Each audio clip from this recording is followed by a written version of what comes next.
این بانوی پاکدامن خواهر جنیفر لوپز که تپه سالمی باقی نذاشته تو این فیلمم به صغیر و کبیر میده و یه محله رو آباد میکنه. کلیر یه معلم مدرسه است که اصلا فیلمو ولش کن، این گلم عجب ما تحت حقی داره. الهی بمیرم برات. اینم شوهر کلیره که باهاش اختلاف داره و به خاطر همین تو 2 خونه جدا از هم زندگی میکنن، اما هنوز طلاق نگرفتن. که واقعا داداش خاک 2 عالم تو سرت، قدر این ماتحت رو نمیدونی.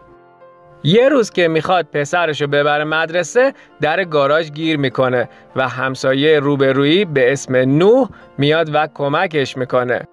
کلیر هم درجا میگه چه شاپسری، چه گل پسری، عجب موزی. شبش شوهرش اومده و پسرشو برده بیرون و اون تنهاست.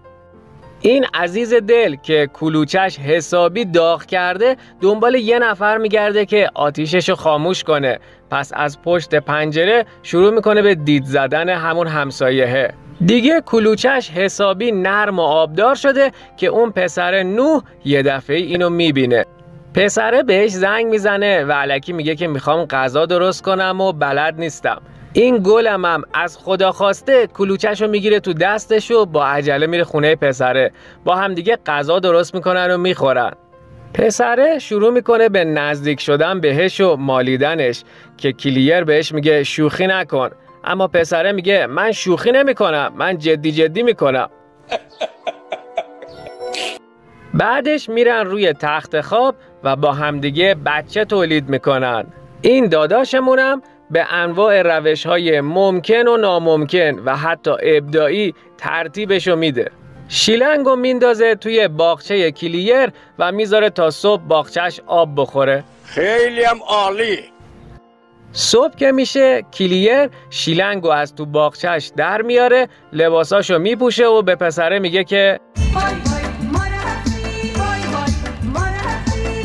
پسرم میگه که بیا بابا دیگه خندیدی، باید شل کنی، از این به بعد هر شب برنامه همینه. اما کلیر میگه که نه خیر، فقط همین یه بار بود و بعدم میره. یه نصیحت میخوام به خانومای داخل کانال بکنم. وقتی که میخواید بدید داد بزنید، فریاد بزنید، بذارید اونی که دارید بهش میدید کیف کنه، لذت ببره. البته سلامو میگم، ولی از طرز فکر شما هم خوشم اومد. شوهرش پسرشو آورده و دارن با همدیگه صبحونه میخورن که یه دفعه این پسر نوح میاد داخل و خودشو به شوهر معرفی میکنه. بعدم میگه که زنت عجب کلوچه هایی داره. البته منظورش این کلوچه هاییه که کلیر پخته. بعدم چند تا تیکه غیر مستقیم به زنه میندازه و از اونجا میره. نوح به پسره میگه که من ننتو کردم، نه یعنی چیز، میگه که بیا با همدیگه دوست بشیم و باهاش طرح رفاقت میچینه. اون از هر فرصتی استفاده میکنه تا دوباره به کلیر نزدیک بشه، اما کلیر بهش میگه که کلوچم به اندازه کافی آبیاری شده، دیگه بهت نیاز ندارم. یه روز که کلیر میره مدرسه میبینه که داخل کلاس کلی از عکسای خاک بر سریه از اون شبی که داشته با نوح راز بقا کار میکرده. قبل از اینکه بچه‌ها بیان داخل با عجله همه عکس‌ها رو جمع میکنه. بعدش میره و به صمیمی‌ترین دوستش میگه که من دادم، بعدم دادم و حالا نمیدونم باید چی کار کنم. با هم دیگه نقشه میکشن که برن داخل خونه پسره و همه عکس‌ها و فیلمایی که ازش گرفته رو پاک کنن. کلیر وقتی که داره توی کامپیوتر پسره رو میگرده متوجه میشه که نوح یه پسر عادی نیست و یه آدم روانیه که قبلا پدر مادر خودش هم از بین برده. داره دنبال دوستش میگرده که یه دفعه دوستش رو پیدا میکنه که کشته شده و پسره میاد و کلیر هم دستگیر میکنه و میبرش به گاراژ. توی گاراژ شوهرش و پسرش هم از قبل زندانی کرده.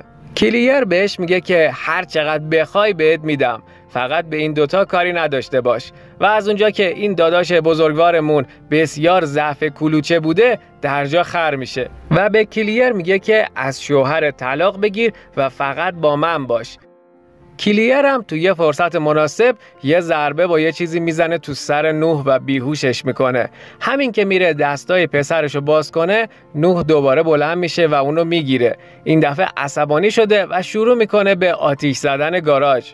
کلیر دوباره شروع میکنه به خر کردنش. بهش میگه ببین چه ماتحتی دارم، ببین چه کلوچه‌ای دارم، این کلوچه مالکیه.